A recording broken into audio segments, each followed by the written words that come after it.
A judge will hand me her daughter by Friday. My sister said it across our mother's kitchen, holding her phone up like a trophy. On the screen were text messages I had never sent, screenshots of me, supposedly, telling a man I'd rather be free than be a mother. She had built them to prove I abandoned my kids. I hadn't abandoned anyone. I worked nights so they'd eat. She knew that. She'd watched my daughter sleep on her couch and called it evidence. She can't cope, she told the room. Anybody can see that. Nobody at that table looked at me. They looked at her phone. My own mother nodded, slow, like she was agreeing to something already decided. I didn't raise my voice. I didn't cry. I memorized the date stamp glowing in the corner of one screenshot, and I thought, you made these. And someday a judge is going to ask you exactly when. I'm Coraline Whitaker, 36, and the sister waving that phone had forgotten one thing about the messages she'd invented. They were never as old as she needed them to be. Let me take you back to the Sunday it started. It started with a casserole dish and a custody threat, which is a strange thing to hold in the same two hands. My sister Delphine had invited me to Sunday dinner like she did maybe twice a year. I should have known. Delphine did nothing by accident. She set the table at our mother's house, lit the good candles, and waited until I'd carried in the green beans before she said it. We're worried about you, Cora. We. There's a whole army hiding inside that word when Delphine uses it. I was tired. I'd come off a 12-hour shift at the hospital lab, where I run blood panels through the night so the day people have answers by breakfast. My scrubs still smelled like the sanitizer. My daughter, Maisie, was 6 and asleep upstairs because I'd had nowhere to put her during the shift, and Delphine had offered, and I'd been grateful. That was the trap. I just didn't know it yet. Worried about what? I said. I kept my voice flat. Flat is the only thing that's ever kept me safe in this family. You're not coping, she said. You're alone. You work nights. The kids are bounced from house to house. It isn't stable. My son Theo is 11. He stays with my downstairs neighbor on shift nights, a retired school teacher named Ruth, who I pay in casseroles in gratitude. He does his homework at her kitchen table. He is not bounced anywhere. He is loved on a schedule, which is more than I ever got. They're fine, I said. They're surviving, Delphine said. There's a difference, and I can give them stable. I set the green beans down. I remember the dish was warm against my palms and the candle flames didn't move. Give them what? I said. A home. A mother who's present. She folded her hands, manicured. She does medical device sales and drives a car that costs more than I make in 2 years. Maisie could have her own room. Theo could play a real sport. You could rest, Cora. Doesn't that sound like rest? It sounded like a kidnapping with napkins. Our mother, Lorette, sat at the head of the table and said nothing, which, from her, is the loudest thing in the world. She buttered a roll. She has buttered a roll through every important moment of my life. She buttered one the day our father left. She'll butter one at my funeral. I'm not giving you my children, I said. Delphine smiled like I'd confirmed something. See, that's the part I worry about. The defensiveness. A stable parent wouldn't feel threatened. And there it was. The trap with its teeth showing. Anything I said calmly proved I was cold. Anything I said with feeling proved I was unstable. She'd built a room with no door. I picked up my fork. I ate 3 green beans I did not taste. Upstairs, my daughter was sleeping in my sister's guest bed, and I had no idea that the woman pouring my mother more wine had already opened a folder on her laptop labeled with my daughter's name. I drove home that night with Maisie's car seat empty in the back, because Delphine had asked, sweetly, if Maisie could just finish the sleepover. And because I am the kind of person who doesn't make a scene in front of a sleeping child, I said yes. That was my first mistake. It would not be my last. Here's the thing about me you should understand before this gets worse. I am not a dramatic person. I am the opposite. I have spent my whole life being the steady one, the one who doesn't react, and I want to tell you why, because it matters for what comes later. When I was 9, our father left. He didn't fight or slam doors. He packed a duffel bag on a Tuesday morning, kissed the top of Delphine's head, walked past me in the hallway, and was gone. I remember he stepped around me like I was furniture. Delphine was 13 and beautiful and our mother's favorite, and after he left, our mother decided the family had room for exactly one daughter to fuss over. It was Delphine. It was always Delphine. Delphine got the dance lessons. Delphine got the new winter coat while I wore last year's with the sleeves let out. When I cried about it once, my mother told me crying was a manipulation tactic and sent me to my room. So I learned not to cry. I learned to go flat and quiet and useful. I learned that in this family, the one who needs the least gets to stay. That's the wound, if you want to name it. The fear that I'm only allowed in a room as long as I don't take up space. That love here is a chair, and there's only one, and it was never going to be mine. I built a whole life around proving I didn't need the chair. I put myself through a medical technology program working 2 jobs. I married a good man named Caleb who died of a heart thing at 34, fast and unfair, 3 years ago. I raised 2 kids on a lab tech salary and Ruth's casseroles and 4 hours of sleep, and I never once asked my mother or my sister for help, because asking is needing, and needing is how you lose. So when Delphine said I couldn't cope, she was aiming at the oldest bruise I have. She knew exactly where it was. She'd watched it form. The morning after that dinner, I texted her, bringing Maisie home at noon. She texted back, "Let's chat first. Coffee?" I should have just driven over. Instead, I waited for coffee, and that gave her the day she needed. The coffee shop was her choice, bright and loud, the kind of place where you can't make a scene. Delphine was already there when I arrived, in a cream blazer with a folder, an actual paper folder. She slid it across the little table before I'd even sat down. "I want you to look at this before you say anything," she said. Inside were printouts, screenshots of text messages, my name at the top of each one, and the words underneath were mine, in the sense that they came from a phone labeled with my number, except I had never typed a single one. "I'd rather be free than be a mom," one said. "Some days I think about just driving and not stopping." Another, "Can't do the kid thing tonight. Delphine's got them. I need to breathe." I read them twice. The room went very far away. My hands stayed perfectly still on the table because that is what my hands do when the rest of me is screaming. "I never sent these," I said. "Cora." She said my name gently, the way you'd talk a person off a ledge. "I'm not judging you. Being a single mom is brutal. But these are real, and a court is going to see them, and I'd rather we handle this as a family than let it get ugly." "Where did you get these?" "That doesn't matter. What matters is the kids." I looked at the printouts again, and through the cold fog of it, one small, clear thought surfaced. The lab tech part of my brain that never fully sleeps. Screenshots have timestamps. Phones have records. These didn't come from nowhere. These came from somewhere, and somewhere leaves a trail. I didn't say that. I closed the folder. "I'm taking Maisie home now." "She's at Mom's," Delphine said. "We thought it'd be easier." Moms. They'd already moved my daughter again, like a piece on a board, while I drank a coffee I didn't want in a room where I couldn't yell. I drove to my mother's house with my pulse loud in my ears, and that was the first moment I understood this wasn't a worried sister overstepping. This was a plan, and it already had a head start. Before I go on, let me say one thing to you, because if you've stayed with me this far, you're probably the kind of person who's been the quiet one in a loud family, too. If a story like this has ever happened to you, or you're watching it happen to someone you love, drop a comment and let me know where you're listening from. And if you want to see how a fabricated lie meets a thing called metadata, do me a favor and subscribe, because the part where my sister handed the proof to the judge herself is coming, and you don't want to miss whose face changed first. Now, my mother's house. My mother opened the door with Maisie on her hip, and my daughter reached for me, and Lorette held on just half a second too long before she let her go. Half a second. That's the kind of detail you don't catch until you know what you're inside of. "We need to talk," my mother said. "I need to take my daughter home." "Coraline."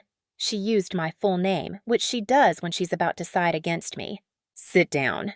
I sat because Maisie was on my lap now, warm and real and smelling like my mother's house. And I wasn't going anywhere without her. Delphine arrived 4 minutes later. They'd coordinated. Of course they had. What followed was the most reasonable-sounding ambush of my life. They didn't shout. They never shout. My mother poured tea. Delphine spoke in the calm, sorrowful voice of someone delivering a diagnosis. "We've spoken to a lawyer," Delphine said. "Delphine and Owen have decided to file for guardianship of Maisie." She actually said it in the third person, like she was reading a press release. Owen is her husband, a quiet man who agrees with her the way the tide agrees with the moon. You've decided to take my child, I said. To protect her, my mother said, until you're more stable. There was that word again. Stable. They wore it smooth from overuse. I asked the question that mattered. On what grounds? Delphine had the answer ready, which told me everything. Documented neglect, a pattern, the messages, 2 witnesses who will say you leave the children for nights at a time, a home that isn't suitable. I work nights, I said. As a medical professional, that isn't neglect, that's a job. It's a choice, Delphine said softly, and you chose it over them. I looked at my mother then, really looked, and I waited for her to remember that she'd raised me on choices exactly like that one, on shifts and absences, and a father who walked around me in the hall. I waited for one flicker of recognition. She buttered a roll. There were no rolls. She buttered air, basically, smoothing the knife over the plate, and that's when I knew she was all the way in. You'll be served this week, Delphine said. I'd really like to keep this out of court, Cora. If you'd just agree to a temporary arrangement. No. The word landed in the quiet kitchen like a dropped glass. Delphine's gentle face did something then, just for a second. The corner of her mouth tightened. The sorrow slipped, and I saw underneath the thing that was actually driving her, and it stopped me cold. It wasn't worry. It wasn't even cruelty, exactly. It was want. Naked, hungry want. She wanted my daughter, and I didn't yet understand why, and the not understanding was scarier than any of it. I stood up with Maisie in my arms. No one tried to take her. They didn't have to. They had paper now. Paper is patient. You'll regret this, my mother said to my back. Not a threat, a prophecy, delivered like she'd already seen the ending. I carried my daughter to the car, buckled her in, and sat in the driver's seat for a full minute before I could trust my hands on the wheel. Maisie said, Mama, why is Aunt Delphine making the sad face? And I told her grown-ups are silly, and I drove us home. And somewhere behind me, a clock I couldn't see had started counting down to Friday. I got served on a Wednesday. A man in a polo shirt knocked while I was making Theo's lunch, said my name like a question, handed me an envelope, and wished me a nice day. Inside was a petition for emergency temporary guardianship and a notice of a hearing. Friday, 2 days. Emergency! That's the word that turned my stomach. To get an emergency hearing this fast, Delphine had to have convinced a judge there was immediate danger to my child. She'd had to make me sound like a crisis. And she'd done it. I read the petition standing at my kitchen counter while my son spread peanut butter behind me, and the language was clinical and brutal. Mother frequently absent overnight. Children left without consistent supervision. Documented statements indicating intent to abandon parental responsibility. Concern for emotional welfare. Attached as exhibits. The screenshots. The fake messages, now stamped with case numbers, now official. Now part of a record a stranger in a robe would read. Theo looked over at me. He's 11 and he misses nothing, that kid. He got that from his father. Mom? Your face is weird. I'm fine, bud. Flat, steady, the voice I was born to use. The messages started that afternoon. Not from Delphine, from the edges of the family, the cousins and aunts who orbit my mother, who'd been fed a version of me over the phone before I even knew there was a version.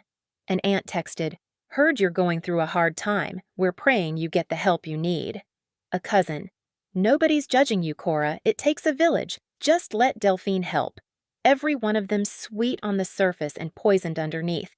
Every one of them already certain that I was the drowning sister and Delphine was the rope.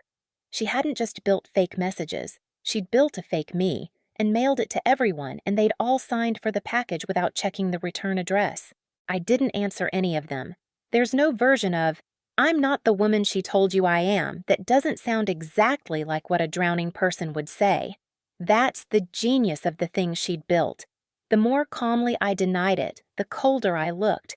The more I fought, the more unstable. She'd handed the whole family a frame, and from inside it, every move I made looked like guilt. So I stopped making moves they could see. I went quiet in a new way. Not the old hiding way, but the way a person goes quiet when they've decided to win somewhere that actually counts, in front of someone who has to look at the evidence and not just the gossip. I sat down that night after both kids were asleep and I made a list because lists are how I stop drowning. And the first thing on the list was the only thing that gave me any hope at all. I know what a fabricated record looks like, not because I'm a detective, because I spend my nights inside data, and data is honest even when people aren't. Every digital thing carries a record of when it was made. A photograph, a document, a screenshot. There is a hidden layer underneath the picture, and that layer remembers things the person who made it would rather forget. The messages Delphine forged had to exist somewhere as image files, and those files would have a creation date. And if Delphine had built them recently to fit a custody case, then the files would be young, days old. Made the week, she decided to come for my daughter, not months of a documented pattern. Days. But here was the wall I hit at 1 a.m. I couldn't prove it. I didn't have her files. I had printouts. Paper has no metadata. The actual image files lived on her devices, and I had no way to reach them, and no court was going to let me rummage through my sister's phone. I needed her to bring the files to court herself. I just didn't see yet how she would, so I did the only thing I could do at 1 a.m. with 2 sleeping kids and a hearing 2 days out. I studied the lie itself. I laid the printouts on my kitchen table under the good lamp and I read them the way I read a blood panel, looking not for what's there, but for what doesn't belong. And the fakes were good. They were really good. But they weren't perfect because nothing built by a person in a hurry ever is. The first thing I noticed was the bubbles. In a real message thread, when 2 people text back and forth, the gray bubbles and the blue bubbles alternate with the natural mess of a conversation. A low L, a typo, a doubled word, the human static of how people actually talk. Delphine's fakes had none of that. They were too clean. Every line I'd supposedly sent was a complete, grammatical, self-incriminating sentence, the kind of line a person writes when they're composing evidence, not texting their sister at midnight. Nobody confesses to wanting to abandon their children in a perfectly punctuated paragraph. The second thing was worse, and it made my hands go still. One of the screenshots showed a reply from Delphine. "Oh, Cora, please don't say that. The kids need you." A loving, worried response. Except I remembered, I have the kind of memory that catalogs things, that Delphine had gotten a new phone number 8 months ago when she switched carriers, and the number shown at the top of that fake thread was her old one. She'd built the fakes from memory, and she'd used the wrong number, the one that hadn't been active since last fall. A small slip, the kind only someone who knew her well would ever catch. I sat there with that for a long time, because it told me something I hadn't let myself believe until that moment. These weren't exaggerations of real conversations. They weren't true things twisted. They were invented, whole cloth, from nothing, by a woman who'd sat at her laptop and typed words into my mouth and then photographed them and printed them and carried them to a coffee shop to break me. "Lies have to be built," I wrote on my list. "And building leaves marks." I didn't have the files. I couldn't prove the dates myself. But I could see now, holding the prints, that the whole thing was a construction, and a construction, by its nature, has a moment when it was constructed. A birthday. Every one of these had a birthday, hiding in the file, waiting. I just had to get the files into a room with someone who could ask them when they were born. The next morning, I called every family law attorney in 3 towns and got the same answer. 2 days isn't enough time to prepare a custody defense, and most of them couldn't even see me before the hearing. By noon, I'd been told no 8 different ways. I sat in my car in a pharmacy parking lot and let myself shake for exactly 2 minutes, and then I made one more call to a name Ruth had given me, a woman who'd handled her late husband's estate. The lawyer's name was Priya Nair, and she answered her own phone, and when I started apologizing for the short notice, she cut me off. "Tell me what's happening to your kids," she said. "Fast version." I gave her the fast version, the dinner, the folder, the screenshots I never sent, the emergency petition. Friday. She was quiet for a moment. Then, "These text messages, did you write them?" "No." "You're certain? Because in court, I don't remember and I didn't are very different animals." "I am certain," I said. "I have never sent those words to anyone in my life." "Then somebody made them," Priya said, and I heard her start to type. "And things that are made have a date they were made on. Come to my office. Bring the petition and every exhibit they served you. And Coraline, don't tell your sister you've got a lawyer. Let her walk in Friday thinking you'll have nobody." I drove to her office that afternoon and met a woman with sharp eyes and a calm that matched my own. I spread the exhibits across her desk. She looked at the screenshots for a long time. "These are printouts of images," she said finally. "Screenshots of a phone, then printed. Where are the originals?" "On her devices, I assume. She wouldn't give me the files, just the prints." Priya smiled, and it wasn't a warm smile. It was the smile of someone who's just found the loose brick in a wall. "Good," she said, "because she's going to have to authenticate them. If she wants a judge to treat these as real evidence, she can't just hand over paper. She'll have to swear they're genuine and explain where they came from. And the cleanest way to prove a screenshot is genuine," she tapped the desk, "is to show the original image file. Her lawyer will tell her to bring them, to look credible, to look like she has nothing to hide." I felt something shift in my chest, the first loosening in days. "And the files have creation dates." "The files have creation dates," Priya said, "which I can ask the court to examine, not by sneaking, not by recording anyone, by asking the judge on the record to check when her own exhibits were actually created." She leaned back. "Coraline, if your sister built these messages last week to win a custody case, she is about to carry the proof of her own lie into a courtroom and hand it to a judge. We just have to make sure she brings the files." That was the trap finally turned around. I hadn't said it. Delphine was going to set it for herself with her own hands, because the same arrogance that made her think she could fake me out of my own daughter would make her think the files would back her up. I drove home lighter than I'd been all week. I made Theo and Maisie macaroni and we watched a cartoon, and for 1 hour I was just their mother again. Then my phone buzzed, a text from Delphine. "Owen and I have a video too." "You really should settle, Cora. Friday won't be kind." A video. My stomach dropped through the floor. I'd been so focused on the messages I hadn't imagined she had more. I called Priya at 9 at night and she answered, and I read her the text, and there was a silence on the line that lasted too long. "A video of what?" Priya said slowly. "That's the question.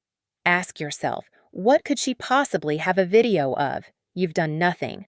So either it's nothing dressed up to scare you, or—" She paused. "She made that too, and if she made it, Coraline, then we have 2 fabricated exhibits walking into court instead of 1. I told myself the video was a bluff. I almost believed it. Then, at 6 the next morning, the bluff became something else. There was a knock on my door before the sun was fully up, not the polite knock of the process server. A heavier one. I opened it in my work clothes, having just gotten home, and a woman in a cardigan stood there with a lanyard and a soft, careful voice that I would learn is the specific voice of people who've come to assess whether your children are safe. She was from Child Protective Services. Someone had filed a report. A concerned family member, she said, had reported that my children were being left alone overnight without supervision, that there was instability in the home, that a 6-year-old had been observed crying and asking for her mother on multiple nights. I stood in my own doorway with my heart going to pieces behind a perfectly calm face, and I understood that Delphine had not waited for Friday. She'd opened a second front. She knew the custody case had a forensic weakness now. I didn't know how she knew, but my mother's 2 a.m. call came back to me like a cold draft. And so she'd reached for the one weapon that didn't need a courtroom at all. A CPS report doesn't have to be true to do damage. It just has to be filed. The visit alone goes in a record. The visit alone is something her lawyer could waive on Friday. "There's an open child welfare investigation, Your Honor." "May I come in?" the caseworker asked. "Of course," I said, because the only way through a thing like this is straight through it, with the lights on. "I want you to understand what that hour was." She walked through my apartment. She opened my refrigerator and found it full. She saw Theo's homework folder on the table and his reading log signed every night in my hand. She met Maisie, who was watching cartoons with a bowl of cereal, who hugged the caseworker's knees because she hugs everyone, who said, "My mama works at night, so I have sleepovers at Miss Ruth's. She lets me have 2 cookies." The caseworker wrote that down. I watched her write it down, and I didn't know yet whether 2 cookies and a signed reading log would be enough against a sister who knew how to build a story. Then she went downstairs and met Ruth. Ruth is 73, a retired second-grade teacher, and she keeps a chart on her wall of every night Theo has ever stayed with her, because that's the kind of woman she is. She made the caseworker tea. She produced the chart.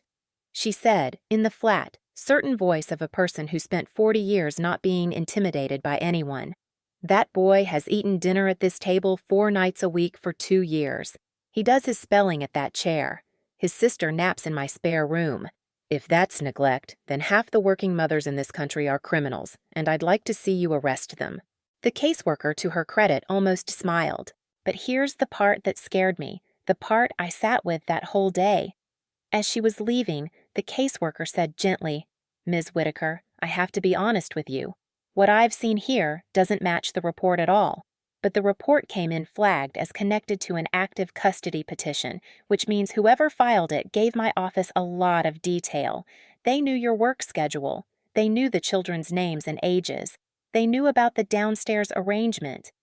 This wasn't a stranger. This was someone close to you, and they wanted it on the record before your hearing. I can't tell you who, but I'd think hard about who in your life is building a paper trail. Building a paper trail. The same instinct every time. Delphine never threw a punch.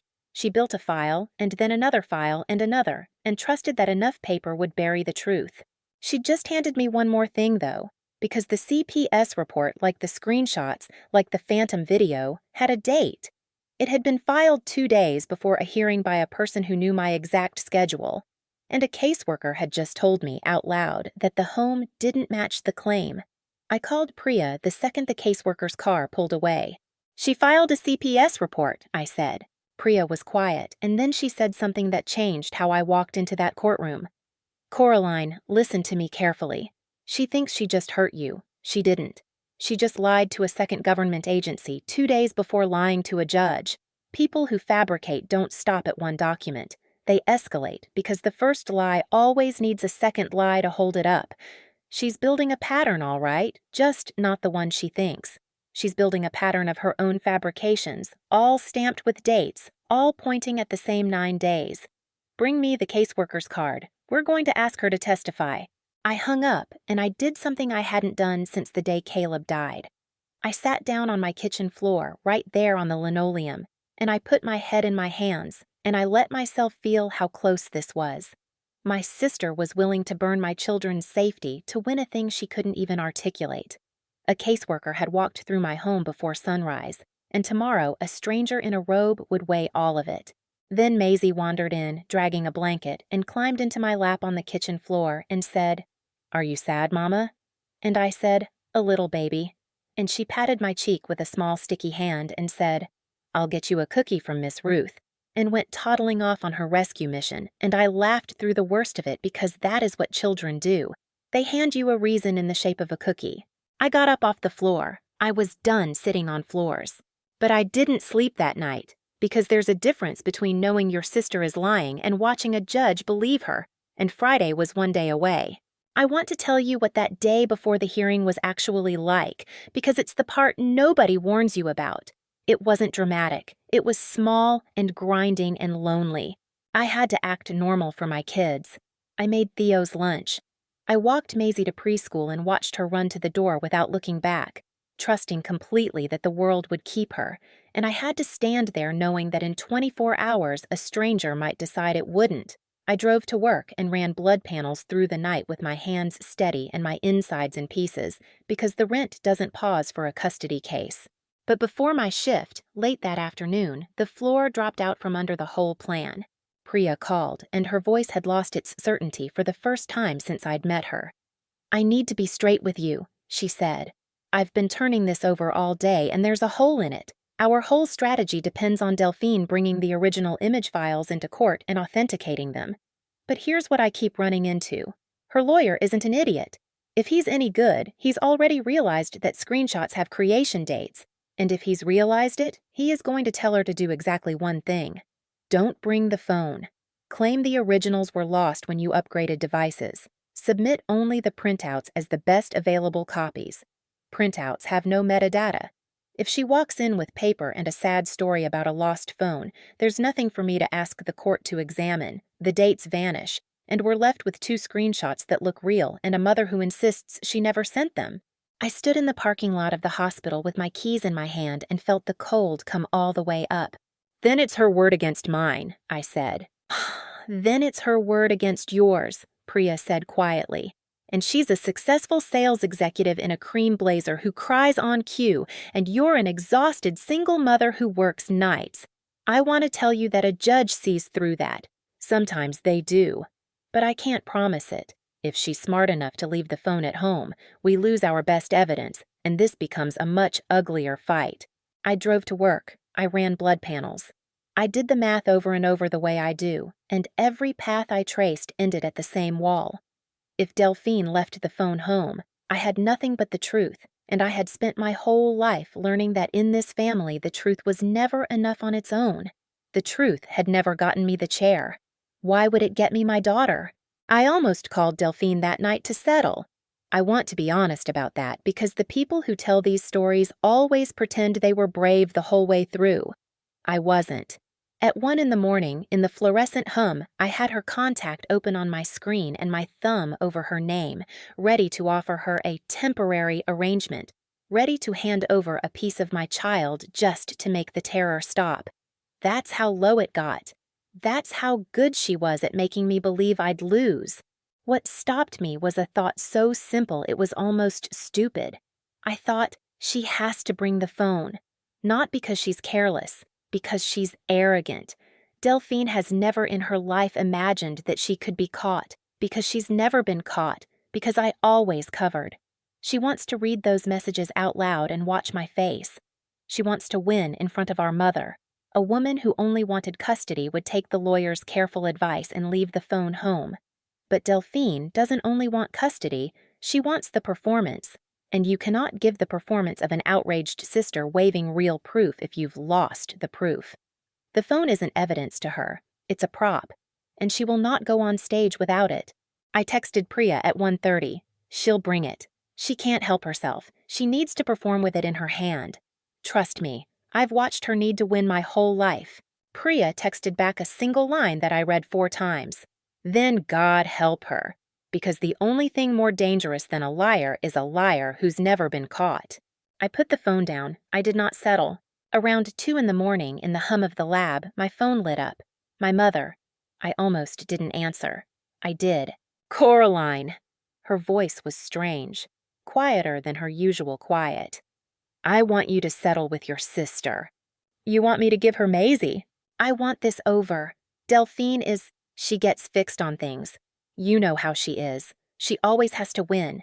If you fight her, she'll burn the whole family down to do it. And I'm tired, Cora. I'm 71 and I'm tired."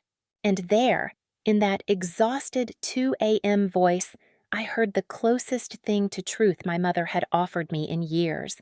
She wasn't defending Delphine because Delphine was right. She was defending Delphine because Delphine was relentless, and our mother had spent her whole life choosing the path that kept the loudest child quiet, including the day my father left, including every coat and dance lesson. She'd never picked Delphine because she loved her more. She'd picked Delphine because Delphine never stopped pushing, and I always did. I'd spent 30 years thinking I lost the chair because I wasn't enough. I'd lost it because I made it easy to overlook me. I went flat and quiet and useful, and quiet people are the easiest ones to sacrifice. "I'm not settling, Mom," I said. "And I need you to hear something. The messages Delphine showed everyone? I never sent them. She made them up. And on Friday, a judge is going to find out exactly when she made them." A long pause. "What do you mean, when?" "I mean every file remembers the day it was born," I said. "Ask Delphine if hers are old enough." I hung up. I don't know what made me say it. Maybe I wanted one true thing to exist in that family before Friday. Maybe I wanted my mother to carry a small cold stone of doubt into that courtroom. I'd find out soon enough that it mattered more than I knew. What I didn't know, finishing my shift in the gray light, was that Delphine had already moved again. She'd found out the one thing that could still sink me, my witness. Ruth called me at 6:15 that morning before I'd even left the lab. Her voice was steady, but there was something underneath it. "Coraline," she said, "your sister came to my door last night." I stopped in the middle of the parking lot. She did what? Around 9. Very polite. Cream blazer, lovely manners. She told me she didn't want to see an old woman get pulled into a family dispute. She said if I testified for you, I might find myself answering questions about whether I'm a licensed childcare provider, because I'm not, and whether I've been operating an unlicensed daycare, which I haven't, but which she said a court might take an interest in. She suggested it would be simpler for everyone if I had a prior engagement on Friday and couldn't attend. She'd threatened a 73-year-old woman. My sister had stood on the porch of the kindest person in my life and tried to frighten her into silence by hinting she could get her in legal trouble for feeding my son dinner. That's the part I want you to sit with, because it's the part that finally killed whatever was left of my hope that this could end gently. Delphine wasn't only fighting me, she was willing to hurt anyone standing near me. The instinct to win had swallowed every other instinct she had. "Ruth," I said, and my voice shook for the first time in days. "You don't have to do this. I won't lose you over—" Coraline Whitaker. 40 years of second-grade teacher came down the phone like a closing door. "I have changed that boy's spelling words every week for 2 years. I held your daughter the day after her father's funeral so you could sleep 4 hours. I am 73 years old, and there is nothing your sister can threaten me with that frightens me more than the idea of those children being taken by a liar in a blazer. I will be there Friday. I'll bring the chart. And if her lawyer wants to ask me about licensing, I will tell him exactly how many nights that family of yours offered to help, which is none, and then I'll tell him how many nights I did. Now go home and put on something that makes you look like the professional you are. We have a hearing to win." I stood in that parking lot and cried for the second time that week. Not the grief kind, the other kind. The kind you cry when a person decides to stand in front of you and won't be moved. I'd spent my whole life believing I had no one in my corner. It turned out I'd just been looking at the wrong family the whole time. The one downstairs, the one made of casseroles and spelling charts and a woman who wasn't afraid, that one had been mine all along. I called Priya and told her about Ruth, and Priya went very quiet, and then she said, "Witness intimidation. She threatened a subpoenaed witness the night before a hearing." I heard her writing, "Coraline, your sister doesn't know how to stop building her own case against herself. Tell Ruth to write down exactly what was said with the time. We may not even need it. But if your sister's lawyer is foolish enough to go after that woman on the stand, we'll have somewhere to put it." I finished my shift. I drove home through a gray dawn. I put on the one good suit I own, the navy one I bought for Caleb's funeral and hadn't worn since. And I looked at myself in the mirror and I said, out loud, "You are a good mother." I didn't fully believe it. The wound doesn't let you. But I said it anyway, and then I went to pick up the only lawyer in 3 counties who'd said yes, and we drove to the courthouse together to meet my sister and the lie she'd built with her own 2 hands. The courthouse was a low brick building with a flag out front and a metal detector that beeped at my belt buckle. Priya walked beside me, unhurried, a leather folio under her arm. We turned a corner into the hallway outside courtroom 3, and there they were. Delphine in a gray dress, severe and expensive, with Owen a step behind her and a lawyer beside her in a suit that fit too well. My mother sat on a bench against the wall, hands folded, looking smaller than I'd ever seen her. And Delphine's expression when she saw Priya at my shoulder, that was the first crack. She'd expected me to come alone. Her eyes flicked from Priya's face to her folio and back, and her chin lifted, recalculating. "Cora," she said, "you didn't have to bring a lawyer. We could have kept this gentle." "This was never going to be gentle," Priya said pleasantly, and walked us past. We sat at our table. Maisie wasn't there, thank God. She was with Ruth, coloring, oblivious. Theo I'd kept home from school, also with Ruth, because an 11-year-old should not watch people fight over his sister like a parcel. The judge came in. Her name was Judge Halloran, gray-haired, reading glasses, the unimpressed expression of a woman who has watched families do their worst to each other for 30 years and has run out of surprise. She told everyone to sit. She had the petition in front of her. "This is an emergency guardianship petition," she said, "which means I'm going to need to hear why this couldn't wait. Counsel for petitioners, you're up." Delphine's lawyer stood. He was smooth. He talked about a vulnerable child, a mother stretched too thin, a documented pattern of absence and intent to abandon. He used the word stable 4 times. I counted. and then he said the line that made my whole body go cold. "Shh, Your Honor, the petitioners have direct documentary evidence of the respondent's stated intent to abandon her parental role. With the court's permission, Mrs. Delphine Marsh would like to read these messages into the record herself, as the family member who received the respondent's confidences. Read them herself, out loud, in her own voice." I felt Priya go very still beside me, and under the table, almost invisibly, she turned her hand palm up. "Wait, let it happen." Judge Halloran nodded. "Mrs. Marsh, you may proceed. These are the text messages attached as Exhibits B through F?" "They are, Your Honor." Delphine stood. She held a small stack of printed pages, and she also, I saw it, my heart kicking, held her phone in her other hand. The originals. She'd brought the files. Of course she had. Her lawyer would have told her to, so she could authenticate them. So she'd look like she had nothing to hide. She began to read. "I'd rather be free than be a mom." Her voice was steady and sad and devastating, pitched perfectly for the room. "Some days I think about just driving and not stopping. Somewhere behind me I heard my mother make a small sound. 'Can't do the kid thing tonight,' Delphine read. 'Delphine's got them. I need to breathe.' She looked up at the judge with wet eyes. 'Your Honor, my sister is not a bad person. She's a drowning one, and I'm just trying to throw her children a rope before they go under with her. It was a good performance. I will give her that forever. If I hadn't known the words were invented, I'd have believed her.' The judge's face had gone grave. The whole room tilted toward Delphine and her grief and her phone full of proof. And that's when Priya rose. 'Your Honor, may I ask the witness a few questions about these exhibits before we go on?' 'You may.' Priya didn't walk over. She stayed by our table, relaxed, like she was asking about the weather. 'Mrs. Marsh, these messages, you received them on your personal phone, the one in your hand?' 'Yes.' Delphine's chin lifted. 'All of them, from Coraline's number. And the screenshots and evidence, you took those screenshots yourself from this phone?' 'Yes.' So the image files of these screenshots, the actual photographs your phone created when you took them, those still exist on the device you're holding right now?' A small pause, the first one. 'Yes,' Delphine said. 'I have nothing to hide.' 'I'm glad to hear it,' Priya said, 'because I have nothing to hide either.' The room was so quiet I could hear the flag rope ticking against the pole outside.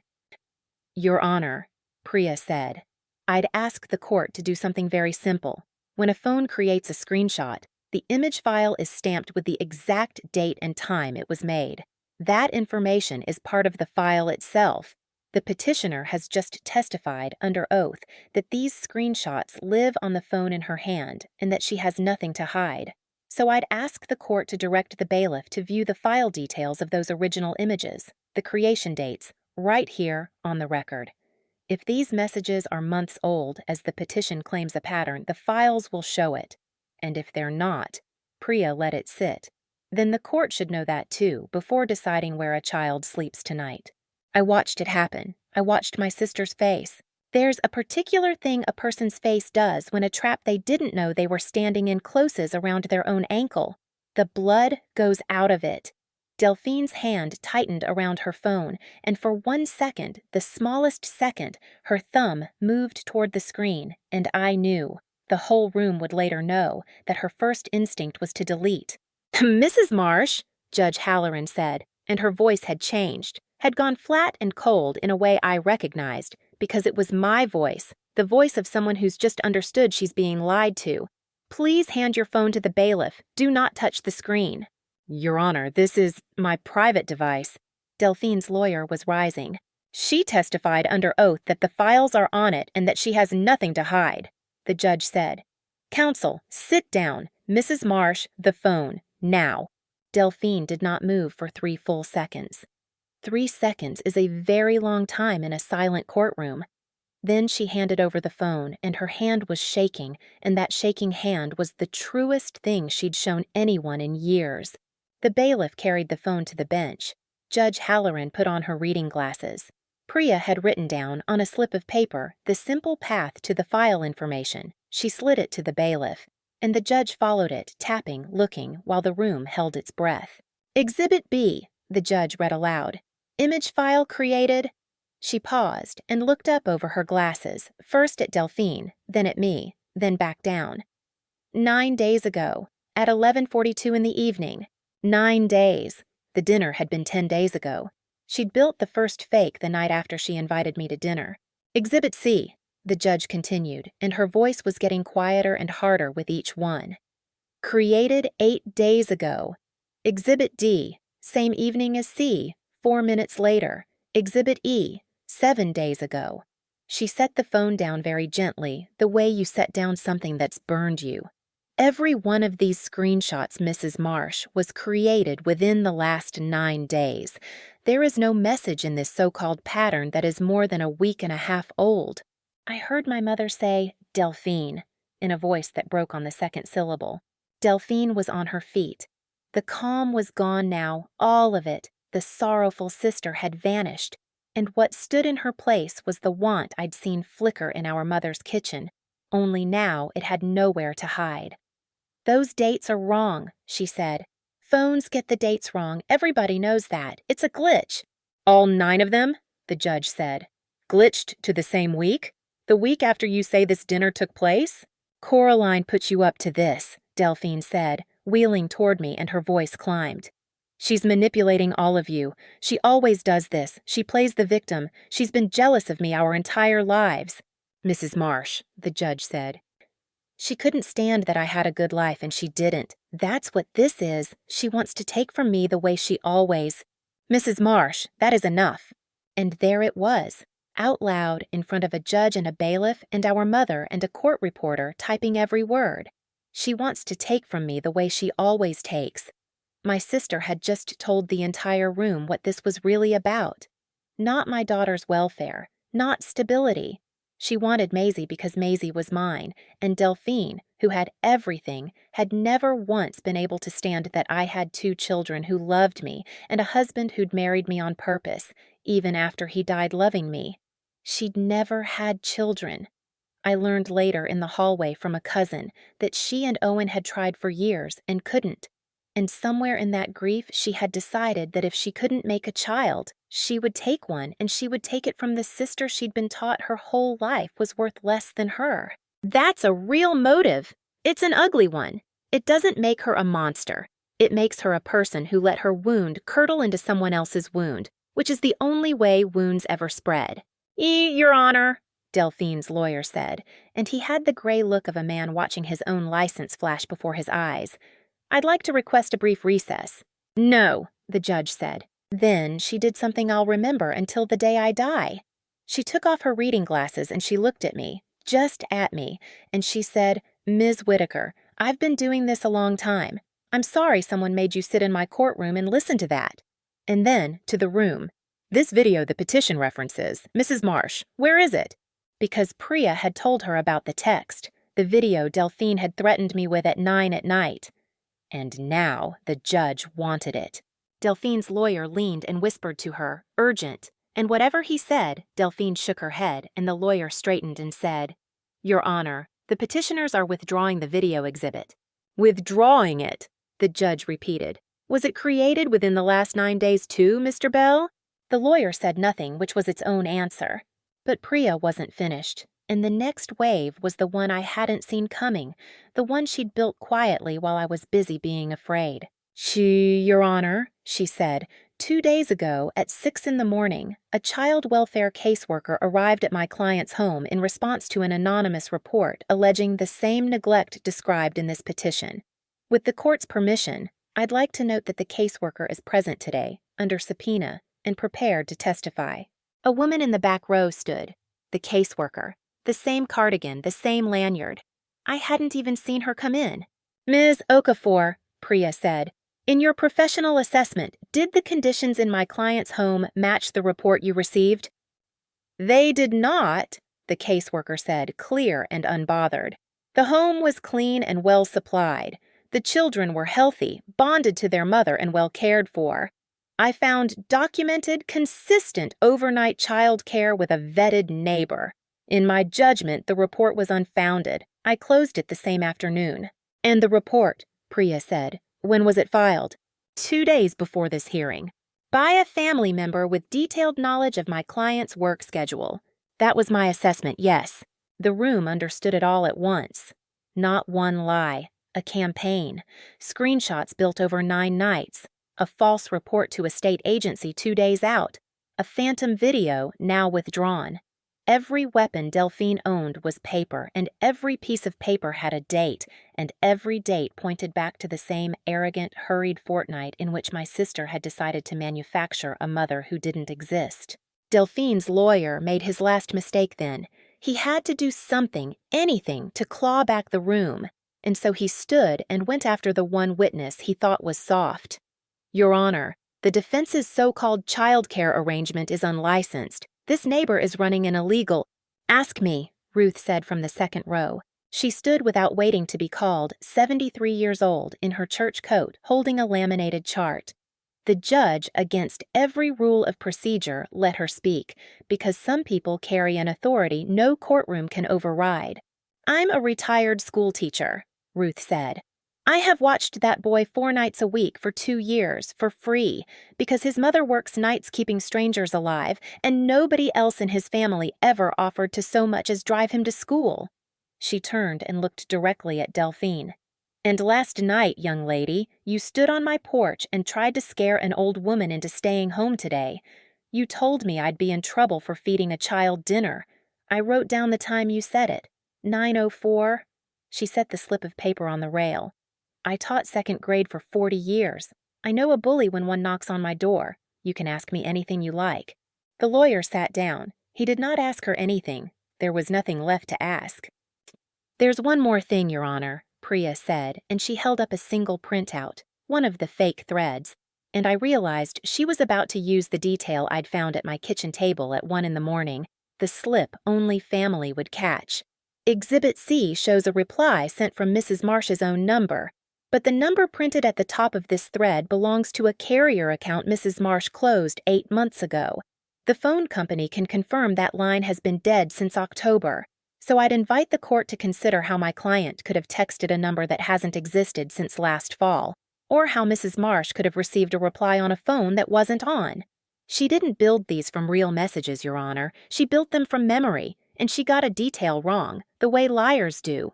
Delphine made a sound then, low, almost a moan, the sound of someone watching the last brick fall out of a wall she'd been standing behind her whole life. Judge Halloran turned back to Delphine's phone, still in the bailiff's gloved hand. I'm going to direct that this device be preserved, she said, because submitting fabricated evidence in a child custody proceeding is not a family disagreement, Mrs. Marsh. It is a crime. It's called perjury, and it's called fabricating evidence, and a court takes it more seriously than almost anything that happens in this building, because you didn't just try to lie to me. You tried to use me as the weapon to take a child from her mother. You wanted my signature to do what you couldn't do yourself. I want to be honest about what I felt in that moment, because it wasn't triumph. I'd expected triumph. Instead, I felt a grief so wide it surprised me, because the woman shaking at that table was my sister, who'd let me sleep in her bed when we were small and the house was scary, before our father left and our mother divided us into kept and overlooked. There'd been a time, before all of it, when Delphine had been on my side. I cried then, finally, in that courtroom, the first time I'd cried in front of my family in 27 years, not for what she'd done, for the sister I'd had before the family taught her she had to win. Then I wiped my face because my children needed a mother who could drive home, and I let the grief close back over like water. If you've made it this far with me, then somewhere in your life you've probably watched a family rewrite the truth about you and call it love. So before I tell you how it ended, I want to ask you something, and I genuinely want your answer below. When the people who are supposed to know you best decide to lie about who you are, do you fight them in the open, the way I did? Or do you walk away and let the truth find them later? There's no wrong answer, but tell me yours, because I read them, and because the next part is the part where I had to decide what I actually wanted from people who'd tried to take my child. Judge Halloran dismissed the petition with prejudice, which I learned means it can never be brought again. Not by Delphine, not by anyone, not in any form. She granted me full legal and physical custody of both my children, uncontested and permanent. She ordered Delphine to have no unsupervised contact with Maisie, and she referred the matter of the fabricated exhibits to the district attorney's office for review, which is the court's polite way of saying, "I'm not going to be the one who decides whether you go to prison, but I'm going to make sure someone looks." We walked out of courtroom 3 into the brick hallway. Owen had his hand on Delphine's arm, and she shook it off. She came at me, not to hurt me, I understood, but because she had nowhere else to put what was happening to her. "You ruined me," she said, low, shaking. "You understand that? A criminal referral." "I sell to hospitals, Cora. I'm done. You took everything." I looked at my sister, and I felt the old reflex rise up, the lifelong instinct to go flat and small and make myself easy to overlook so the storm would pass me by. I'd spent 30 years doing exactly that. It had cost me a chair at my own family's table and very nearly cost me my daughter. So I didn't go flat. "I didn't take anything from you, Delphine," I said. My voice was even, but it wasn't small. "You made 9 files in 9 days and carried them into a courtroom and read them out loud in your own voice. I didn't ruin you. I just stopped covering for you. There's a difference. You've never had to learn it because I always covered. I'm done covering." She stared at me like she'd never seen me before, in a way she hadn't. She'd only ever seen the overlooked one, the quiet one, the chair I never got to sit in. She'd never met the woman who runs honest data through honest machines all night long and knows in her bones that the truth keeps a record even when people don't.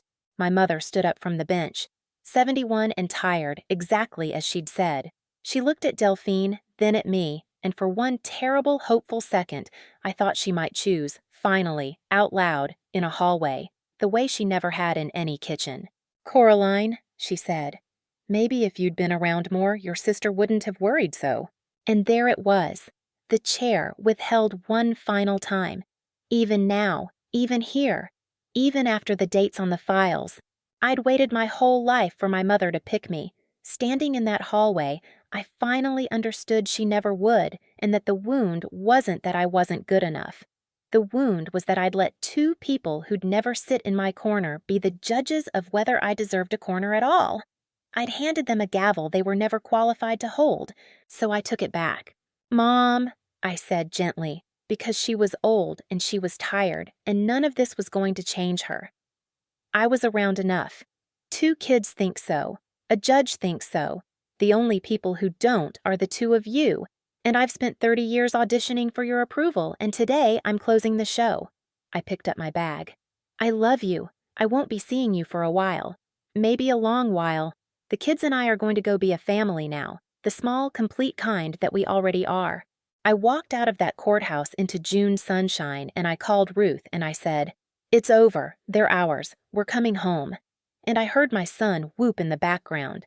And I drove to my downstairs neighbor's apartment where my 2 children were waiting at a kitchen table with crayons, and Maisie ran at me with a drawing held up high, and I caught her, and for the first time in my whole life, I was nobody's overlooked daughter. I was just a mother, the complete and present kind, the kind no file in the world could fake. Here's what happened after, because the truth keeps revealing itself even when the courtroom empties out. The district attorney did look. Delphine wasn't sent to prison, first offense, no priors, and prosecutors have bigger fires, but she pleaded to a charge of filing a false instrument, paid a fine that would have bought a small car, and spent a year on probation with a sentence of community service she had to schedule around the job she did. In fact, lose. The hospital network she sold to ran a background check at renewal, the way they do, and her name now carries a thing that doesn't come off. She did that. 9 files in 9 days did that. Not me. Owen left her in the fall. Not over the case, a cousin told me, but over the phone, over the 3 seconds in that courtroom when she'd reached to delete it. He'd seen, the way the whole room saw, that her first instinct when caught wasn't shame. It was to destroy the proof. You can love someone a long time and still not survive watching that. And I finally learned how she'd known. The thing that had haunted me since my mother's 2 a.m. call. How Delphine could have sensed the forensic danger before the hearing. It was my mother. She told me herself, in the one real conversation we had that whole year. After I'd hung up on her in the lab, after I'd said ask Delphine if her files are old enough. My mother had been so frightened by the strangeness of it that she'd called Delphine and repeated it word for word, hoping, I think, to scare her into stopping. Instead, she'd warned her. That's why Delphine filed the CPS report at the last minute. That's why she armed the second front. My mother, trying clumsily to make peace, had handed the warning straight to the wrong daughter, which is the most honest summary of my entire childhood I will ever have. She didn't mean to. She never means to. But the warning always goes to Delphine. It always has. It should have made me angrier than it did. Instead, it just made the picture finally complete. And a complete picture, even an ugly one, is something you can set down and walk away from. I set it down. My mother and I don't speak much. She sends a card on Maisie's birthday with a check in it that I put in a college account and don't cash for myself. I've decided that's a boundary I can live with.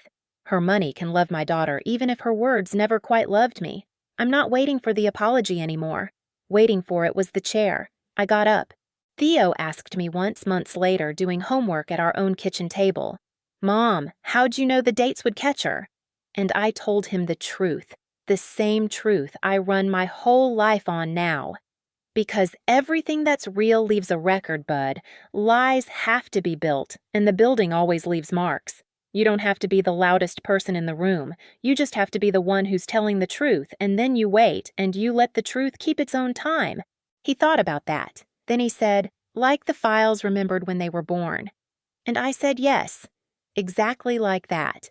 A few of the cousins reached out afterward. Once the dismissal made its quiet rounds, once Delphine fabricated text messages replaced Cora's drowning as the family story, they came back sheepish with new texts. "So sorry, we had no idea. Of course we always knew you were a wonderful mother." I read them and I didn't answer those either. Not out of spite, out of clarity. People who believed the worst about me on the strength of a phone call don't get to believe the best about me on the strength of a court order. I'm not angry at them. I just know now exactly how much their opinion is worth, which is the same thing it was always worth, which is nothing. That knowledge is a kind of freedom I didn't have before. I used to need them to see me. I don't anymore. I still work nights. I still run blood panels through the dark hours so the day people have answers by morning. My hands are still steady.